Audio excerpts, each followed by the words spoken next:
जायते मधुक्षरन्ति सिन्धवः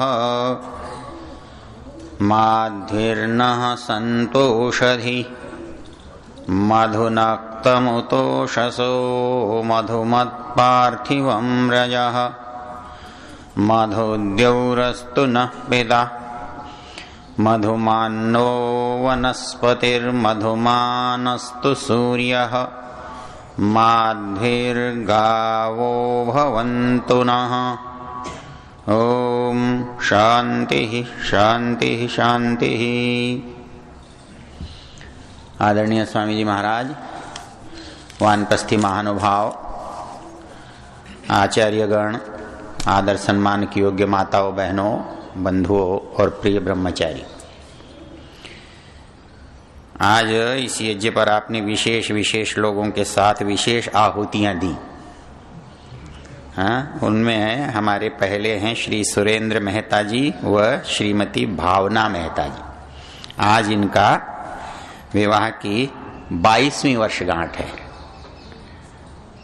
मतलब 22 साल आपने सफलतापूर्वक पूरे कर लिए, तो आगे की संभावना तो अपने आप ठीक हो जाती है।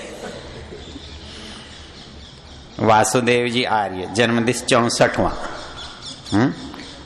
और श्रीमती दीपा माता जी का 46वां जन्मदिन।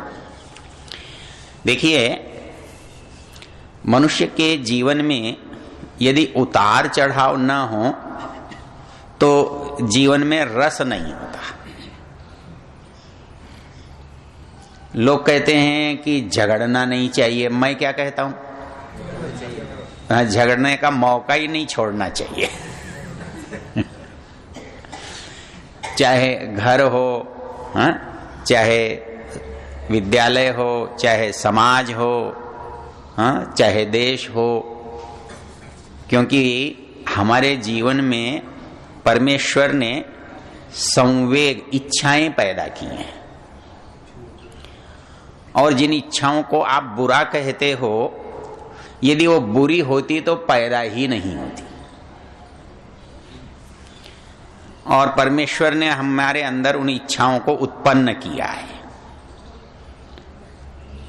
हमारा अस्तित्व ही उन इच्छाओं से है। हमारे अंदर वो इच्छाएं ना हो तो हमारा अस्तित्व होगा भी नहीं और आवश्यकता भी नहीं। फिर अंतर कहां आता है?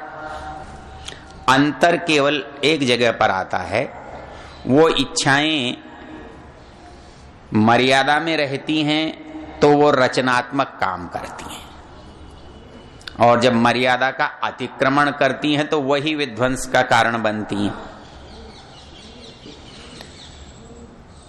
ऋग्वेद का मंत्र है, सप्त मर्यादा कवयस्ततक्षुस्तासाम एकामिदमभ्यं हुरोगात् आयोरह स्कंभ उपमस्य नीले धराम विसर्गे वरुणेषु तस्थ। और महत्वपूर्ण बात क्या है, यही संवेग मनुष्यों में है और यही संवेग पशुओं में है। पशुओं में संयोग महत्वपूर्ण होते हैं, उनका पूरा नियंत्रण संवेगों से ही होता है। वो भूख लगती है तो वो ये नहीं सोचते कि कहाँ भोजन करना चाहिए, कहाँ नहीं करना चाहिए, कब नहीं करना चाहिए। उनके सामने ये प्रश्न ही नहीं होता। उनको ये छूट होती है, ये स्वतंत्रता होती है, ये अधिकार होता है कि वो कहीं भी कैसे भी अपना भोजन प्राप्त करें। तो उनको कहीं नींद आती है तो वो सो जाते हैं, जहां पानी मिलता है पी लेते हैं। अब प्यास के लिए पानी की और रखने का वो प्रबंध थोड़ी कर सकते हैं। लेकिन मनुष्य में संवेग तो है, और चलता भी वो संवेगों से ही है। लेकिन ये संवेग निर्णायक काम नहीं करना चाहिए, इनको निर्णायक काम नहीं करते। हमारा निर्णय संवेगों से नहीं होता, इच्छाओं से नहीं होता। हमारा निर्णय विवेक से होता है, बुद्धि से होता है। हमें पता है ये भोजन रखा है, ये हमें ही मिलना है, लेकिन हम उठाकर खा नहीं सकते। हमको पता है घंटी बजेगी, सब मिलकर बैठेंगे, वितरित होगा, सब मिलकर के भोजन करेंगे, तब हम कर सकते हैं। और यदि आप थोड़ा भी इसमें अतिक्रमण करेंगे तो आप अपनी इच्छा के लाभ के लिए तो कर सकते हैं, लेकिन परिस्थिति में आप अच्छे नहीं समझे जाएंगे। बैठे हैं, पंक्ति में बैठे हैं और कोई व्यक्ति औरों से पहले भोजन करने लगे तो आप क्या कहेंगे? भूखा है क्या? है? थोड़ा धैर्य नहीं रख सकता क्या? एक दिन हमारे गुरुकुल में जब हम पढ़ते थे तो महीने में एक बार छात्रावास के में खीर का भोजन बनता था, तो उस दिन हम अपने अध्यापकों को बुला लेते थे। तो हमारे एक अध्यापक जो थे वो मुखर थे, तो वो भोजन पर बैठे और उन्होंने एक उर्दू का शेर पढ़ा, तकल्लुफ में तकलीफ है जो सरासर, बेहतर हैं वो लोग जो तकल्लुफ नहीं करते। तकल्लुफ औपचारिकता। कई बार यूं लगता है ना, औपचारिकता में क्या रखा है? सीधे हो, जो है सो बोलो, जो है सो करो, जहां हो जैसे हो करो।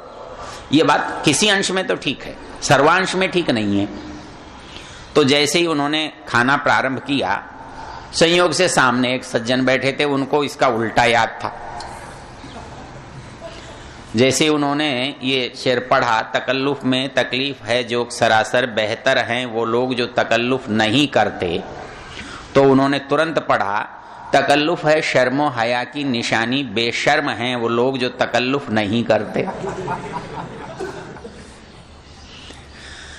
तो हमारा जो इच्छाएं हैं वो बहुत स्वाभाविक है, वो हमारा जीवन है। लेकिन परमेश्वर ने पशुओं को नियंत्रित करने के लिए विवेक नहीं दिया, बुद्धि नहीं दी, विचार नहीं दिया, और मनुष्य को दिया।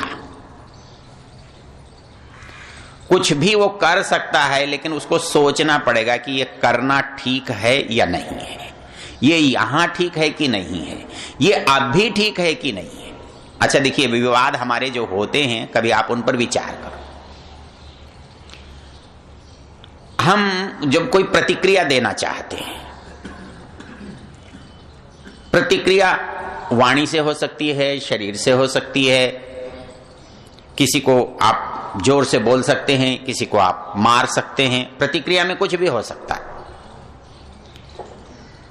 यदि आप प्रतिक्रिया व्यक्त कर देते हैं तो आप विवेक से नियंत्रित नहीं हैं, आप भावनाओं से नियंत्रित हैं, आवेगों से नियंत्रित हैं, इच्छाओं के वश में है। लेकिन कोई व्यक्ति आपको कुछ कहता है और आपके मन में एक बार तो आता है कि इसको सुना दें, उस समय दो परिस्थिति आपके सामने होती हैं। या तो आप ये डर जाएं उससे, मैं बोलूंगा तो मारेगा, ये तो कोई बहुत अच्छा रुकना नहीं है।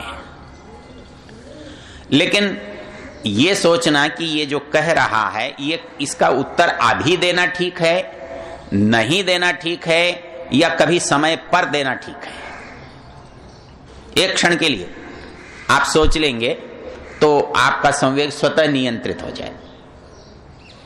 कितना भी आपको क्रोध हो, किसी की बात सुनकर कितना भी बुरा लगा, लेकिन एक क्षण के लिए आप ये सोचिए कि ये जो कह रहा है इसका उत्तर अभी न दिया जाए तो फिर आपको क्रोध नहीं आएगा। और 100 में 99 बार ऐसा होगा कि आपका उस समय रुकना लाभदायक होगा।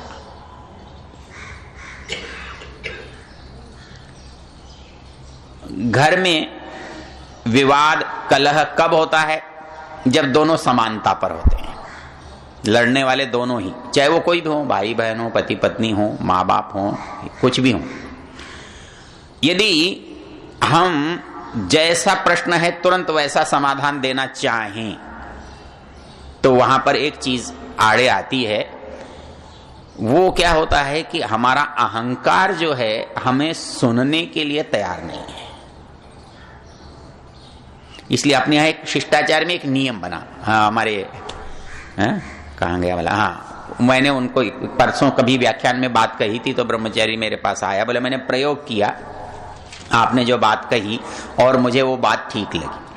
मैंने कहा कि सारा शिष्टाचार, सारा जितना मनुष्यों में चलता है वो शिष्टाचार ही है, पशु को मनुष्य से अलग करता है। और उस शिष्टाचार में होता क्या है, कुछ नहीं होता, केवल हम लोग दूसरे के अहंकार को संतुष्ट करते हैं। कोई आया, हम खड़े हो गए। खड़े होने से क्या होता है, कोई जानवर खड़ा होता है? कितने लोग आते हैं, कितने चले जाते हैं, कोई जानवर नहीं खड़ा होता। हम क्यों खड़े होते हैं? क्योंकि उसके आने का जो संबंध है उसकी हमारी प्रतिक्रिया उस तक पहुंचती है, और हमारे खड़े होने से क्या लगता है कि उसके आने के लिए हमारा सद्भाव है। इसमें दो बातें बताई थी यदि आपको याद हो। यूनस थवीर वो ये कहता है कि जब कोई व्यक्ति अकस्मात हमारे सामने आता है तो हमारे प्राण जो हैं वो ऊर्ध्व हो जाते हैं। ये एक स्वाभाविक शारीरिक क्रिया है। ऊर्ध्वम ही, याद नहीं, ये तो याद होने का काम है। ऊर्ध्वम ही प्राणायुत्क्रामंति। प्राण जो हैं किसी आकस्मिक परिस्थिति पर स्वाभाविक रूप से ऊपर की ओर चलते हैं। मतलब जब घबराहट है, डर है, आकस्मिकता है, तो एकदम हमारे प्राण जो है नाभि से ऊपर की ओर आने लगते हैं। ऊर्ध्वम ही प्राणायुत्क्रामंति। कब? यूनस्थविर आयति। कोई बड़ा, कोई महत्वपूर्ण, कोई अपरिचित एकदम आ जाता है, तो उसका उपाय क्या करना चाहिए, उसका समाधान क्या करना चाहिए? तो शास्त्र कहता है प्रत्युत्थानाभिवादाभ्याम। दो चीजें हैं, उनका समाधान हो जाएगा। प्रत्युत्थान, उठ जाओ, खड़े हो जाओ। खड़े होने से क्या होगा? जो प्राण उठ रहा था वो आपके खड़े होने से बैठ तो नहीं जाएगा, पर प्राण के साथ आप आ जाएंगे, तो प्राण खड़ा नहीं होगा। प्राण के ऊपर जाने की जो गति है वो अपने आप ही रुक जाएगी, क्योंकि हमारी और उसकी गति एक होगी तो कहां जाएगा। प्रत्युत्थान और अभिवादाभ्याम। अभिवादन मतलब अभिवादन बहुत सामान्य बात लगती है, बहुत सामान्य बात लगती है। नमस्ते क्या है, नमस्ते किया तो नहीं किया तो। लेकिन मैंने आपको बहुत बार इसी मंच से इस बात को बताया है कि ये एक ऐसा समाधान है जो किसी के भी अहंकार को संतुष्ट करता है। इसके लिए विदेशी इस बात को नहीं समझ सकते, लेकिन हमारे यहां कैसा भी आदमी हो, कितना भी पढ़ा लिखा हो, कितना भी अनपढ़ हो, लेकिन कोई आदमी जाता है, उसको नमस्ते करता है, उसके पैर छूता है, तो वो व्यक्ति गदगद हो जाता है। और ये स्वाभाविक होता है। मतलब उसको ऐसा लगता है ये सामने वाला आदमी बहुत अच्छा है। मतलब यदि चाहे वो दुष्ट भी हो। एक हमारे राजनीति में एक व्यक्ति था, वो केवल इस आधार पर चुनाव जीतता था कि वो सबके घर जाके पैर छू के आता था। उसे कभी परेशानी नहीं, केवल एक ही काम था। तो आप एक व्यक्ति आपका बिल्कुल विरोधी है, लेकिन जा करके आपने उसको नमस्ते करके उसको निवेदन किया, तो वो सोचता है देखो ये मेरे यहां आया है ना, भला आदमी है। तो हमारे पूर्वजों ने हमारी जो शारीरिक क्रियाएं हैं वो उनसे, हमारी वो भावनाएं उनसे प्रकट होती हैं। तो उन भावनाओं को ध्यान में रख करके जो व्यवहार नियंत्रित किया, निश्चित किया, उसको हम मर्यादा कहते हैं, उसको हम शिष्टाचार कहते हैं। मतलब उससे वो केवल बाहर नहीं होता, उससे हमारा अंदर नियंत्रित होता है, और हमारा ही नहीं होता, सामने वाले का भी होता है। तो इसलिए जो भी कहीं भी संघर्ष है, विवाद है, तो कहां पर ठीक कैसे नियंत्रित होगा, तो उसका एक ही प्रकार है कि आप जो सामने वाला व्यक्ति है उसका जितना आप सम्मान कर सकते हैं वो उतना ही आपके अनुकूल होता है।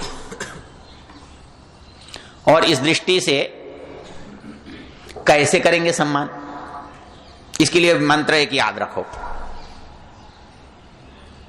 कहां पर आता है? आचार्य के साथ भी आता है और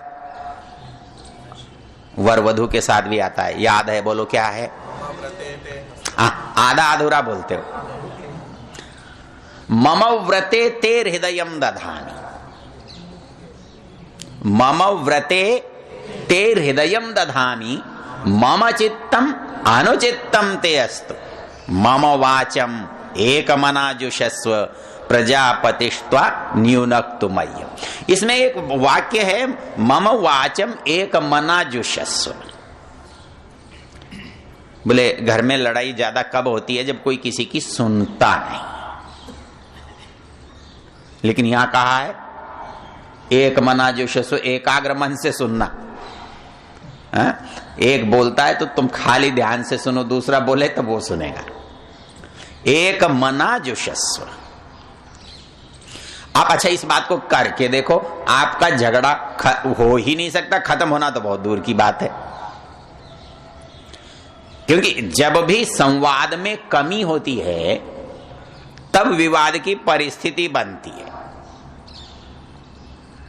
और संवाद में क्या करना होता है? पहले तो दूसरे को सुनना पड़ता है, तभी तो उत्तर दोगे। तो शास्त्र वेद मंत्र ये कहता है कि यदि आप झगड़े से बचना चाहते हो ना, झगड़ा नहीं हो ये परिस्थिति चाहते हो, तो भगवान साईं जी की तरह सुना ही सुना करो, कुछ बोला ही मत करो। उनकी समाधि खुल गई। क्या है कि आप, क्योंकि जो व्यक्ति बोलने के बाद सुनने का धैर्य रखता है ना, वो उसका नियंत्रण अपने आप स्वतः हो जाता है। क्योंकि न रुक पाना या बोलना अनिवार्य होना ये हमारे अधैर्य का परिचायक है। हाँ, मतलब हम अपने आप पर नियंत्रण नहीं रख रहे, इसका प्रतीक है। तो हमारे पर नियंत्रण हो इसका सबसे अच्छा उपाय क्या है? मम वाचम एक मना जुषस्व। जब कोई हमसे बात करता हो तो पहले उसकी बात को ध्यान से सुनो। हमारे साथ क्या होता है, हम जब बात करते हैं तो आप इसको ध्यान देना कि वो भी बोल रहा है और आप भी बोल रहे हैं। प्राय ऐसा होता है, मतलब एक की भी बात पूरी नहीं हो रही है। हाँ, सुनो सुनो सुनो सुनो सुनो कहना पड़ता है। सुनो, पहले मेरी सुनो। ये सुनो सुनो जो कहना पड़ता है ना, ये अधैर्य का प्रतीक है। पहले क्या, अच्छा इसमें एक लाभ होता है, आप जो कुछ कह रहे हैं यदि अगले की पूरी बात सुनेंगे तो शायद आपको कहना ही नहीं पड़ेगा। पहले ही हम कहने का यत्न करते हैं, वो कहते हैं नहीं पहले सुनो। और कितना सुनो? वो एक आदमी की सबसे बड़ी इच्छा क्या होती है? लोग उसको सुने। लोगों को भाषण देने का रोग क्यों होता है? उनको लगता है कि बस तू काम की बात बताने वाला है, तू नहीं बताएगा तो ये दुनिया जो है ना अधूरी रह जाएगी, इसलिए तू जरूर बोल। और एक बार हाथ में दे दो तो वो छोड़ने का ही नाम नहीं लेते। उनको सुनना नहीं आता। इसलिए शास्त्र ये कहता है कि आप अपने ऊपर धैर्य रखना चाहते हैं और अपने धैर्य की कसौटी चाहते हैं, तो आप में क्षमता होनी चाहिए। यह क्षमता पैदा की जा सकती है कि आप जो कोई बोल रहा है उसको कितना सुन सकते हैं। आप उसके बाद कहिए, आपने कह ली पूरी बात, आप कह ली तो मेरी भी सुन लीजिए थोड़ी सी। और यदि इस एक बात को सुनने का परिणाम क्या होगा? जो चीज आपने सुनी है वो आपको याद रहेगी, तद अनुकूल बात आप कर सकेंगे। इसमें बातें हैं तीन। पहली है मम व्रते ते हृदयम दधामि। दूसरी है मम चित्तम अनुचित्तम ते अस्तु, और तीसरी है मम वाचम एक मना जुषस्व। ये तीनों बातें कितनी व्यावहारिक हैं इसका देखिए। पहली बात मैंने आपको बताई, मम वाचम एक मना जुषस्व, भाई एक मन होकर के मेरी बात को आप सुनो। दूसरा कहता है मम व्रते तेर हृदयम दधामि, मैं जो बात कह रहा हूं उसके लिए मैं तेरा ध्यान चाहता हूं।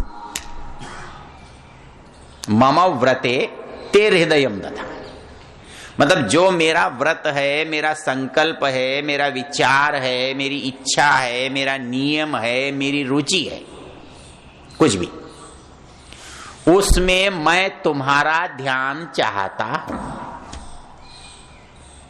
यदि मुझे आपकी रुचि पता है, आपका व्रत पता है, आपका काम पता है, आपकी इच्छाओं का मुझे पता है, तो ऐसा कभी हो सकता है कि मुझे आपकी इच्छा का पता हो और मैं उसके अनुकूल बात ना करूं? मतलब किसी मां को कोई उसका बच्चा बाहर से आता है तो उसे क्या याद आता है? उसे याद आता है कि उसे क्या अच्छा लगता है, भोजन में वो बनाएगी वो जो उसे अच्छा लगता है। तो और यदि बेटा भी ऐसा ही हो जाए कि मां को क्या अच्छा लगता है, तो फिर तो आनंद ही हो जाएगा। पति को क्या अच्छा लगता है, पत्नी को क्या अच्छा लगता है, तो मम व्रते ते हृदयम दधामि, अद्भुत बात है। मतलब हम अपने साथी के बारे में ये सोच सकें कि मेरे साथी को क्या अच्छा लगता है, और यदि ये सोचना आ जाए तो वो कहता है फिर झगड़े की बात ही कहीं नहीं रहने वाली है। तो चाहे मेरा गुरु हो, चाहे मेरा अतिथि हो, चाहे मेरा भाई हो, चाहे मेरा मित्र हो, मतलब मित्र में मित्रता की विशेष बात क्या रहती है, मुझे पता रहता है इसे क्या पसंद है, क्या नापसंद है। अर्थात किसी की रुचि अरुचि, अच्छा बुरा, ये हमको पता होना चाहिए। ये पता दोनों कारणों से होना चाहिए, प्रेम में भी पता होना चाहिए और दुश्मनी में भी पता होना चाहिए, नहीं तो फिर वहां युद्ध असफल हो जाएगा। इसलिए हमारे यहाँ मनु महाराज कहते हैं, इंगिताकार चेष्टज्यम शुचि दक्षम कुलोद्गतम दूतम चैव प्रकुर्वीत। तो वो इंगिताकार चेष्टज्यम, वहां कहने की भी जरूरत नहीं है, इशारों से समझने वाला होना चाहिए। इशारों से मतलब परिस्थिति को कैसे समझने वाला चाहिए। अभी मैं पढ़ रहा था कहाँ बहुत दिन पहले, बोले शिष्टाचार में गड़बड़ क्या होती है कि बोले दो व्यक्ति थे, एक के घर व्यक्ति आया हुआ था, अतिथि था, दूसरा उसका आतिथेय था। एक अतिथि और एक आतिथेय, और दोनों बड़े हैं, मतलब नवाब साहब के घर एक नवाब साहब आ गए। अब नवाब साहब ने कहा भाई नवाब साहब के लिए इलायची लाओ। अब उनके देखा डब्बे में इलायची एक ही थी, तो दूसरा कहेगा जी है नहीं, तीसरा कहेगा जी एक ही है। उसने ऐसा नहीं किया, उसने अपने नवाब साहब को इलायची दी कि साहब आप इनको दो। समस्या हल हो गई कि नहीं? ये आप अपने हाथ से इनको दो, तो किसका असम्मान हुआ इसमें? किसी का भी नहीं हुआ। तो ये जो है ना, ये जो सूझ है, ये आपको समय पर प्रत्युत्पन्न मतिता जो है, ये आपको बचा ले जाती है, आपको सहज बना देती है। मतलब किसी भी परिस्थिति में सहज उपाय खोज पाना। मम व्रते ते हृदयम दधामि। दूसरा क्या कहता है? मम चित्तम अच्छा समय हो रहा है, मम चित्तम अनुचित्तम ते अस्तु। जब हम किसी की बात सुनते हैं तो होता क्या है, हम भी उसके बारे में सोचते हैं, तो हमारा चित्त जो है वो क्या करता है, उस चित्त के अनु हो जाता है, पीछे हो जाता है, उसके बारे में सोचता है। तो शिष्टाचार की जो 3 बातें हैं, मतलब इसको आप कहीं भी प्रयोग करके देख सकते हैं, घर में प्रयोग करके देख सकते हैं, समाज में प्रयोग करके देख सकते हैं, कहीं तीसरी परिस्थिति में प्रयोग करके देख सकते हैं। तो हमारे ऋषि लोग कहते हैं कि यदि आप ऐसा करेंगे तो आपको भी सहजता रहेगी, शांति रहेगी और दूसरे को भी आपके प्रति प्रेम होगा। तो लंबी चर्चा नहीं करता। आज जिन जिनका भी जन्मदिन है, जिनकी भी वर्षगांठ है, उन सबको बहुत बहुत बधाई है, आशीर्वाद है और उनके दीर्घ जीवन की कामना है। जो जन्मदिन वाले हैं उनका तो गणित ही उल्टा है। मतलब हमारे एक महात्मा जी थे, उनको व्याख्यान देने के लिए बुलाया तो वो कहने लगे, बोले तुम्हारे जैसा अनाड़ी मुझे नहीं मिला। बोले क्यों? हिसाब करते हो जो खर्च हो गया और बचेगा बोले पता नहीं है। बोले जन्मदिन मनाने का मतलब क्या होता है? बोले जो खर्च हो गया उस पर हमारा संतोष है कि हमने ठीक ठाक खर्च किया, उसमें कोई गड़बड़ नहीं हुई। और आगे का बोले आगे का देखा जाएगा जो होगा, अब क्या आएगा और क्या जाएगा पता नहीं।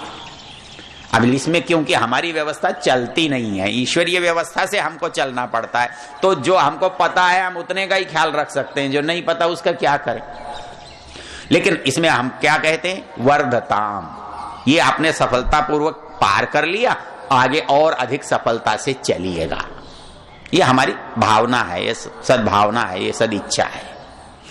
तो हमारे मेहता जी की वर्षगांठ है, तो उसके बारे में मैंने आपको एक मंत्र जो विवाह संस्कार में पढ़ा जाता है उसकी चर्चा की, कि हमारा हर दिन नया होता है, तो उस नए दिन में एक नयापन होना चाहिए।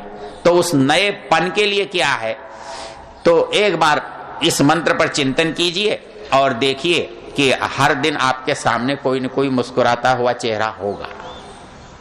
मतलब ये काम करें और कोई आपके लिए मुस्कुराए नहीं, ऐसा नहीं हो सकता। और कोई मुस्कुराता हुआ चेहरा मिल जाए तो समझ लो दिन बहुत अच्छा निकलेगा, बहुत अच्छा हमारा जीवन चलेगा। तो आप सबका भी जीवन बहुत अच्छा चले। और ये इस मंत्र के थोड़े से भाव आपको अपनी समस्याओं के समाधान में जरूर सहायक होंगे यदि आप इसका चिंतन करेंगे। इन शब्दों के साथ आपको बहुत आशीर्वाद और बहुत बधाई। ओम देव शांतिरंतरिक्षं शांति पृथिवी शांतिरापः शांतिरोषधयः शांति वनस्पतयः शांतिर्विश्वे देवा शांतिर्ब्रह्म शांति सर्वं शांति शांतिरेव शांति सामा शांतिरेधि। ओम शांति शांति शांति। ओम।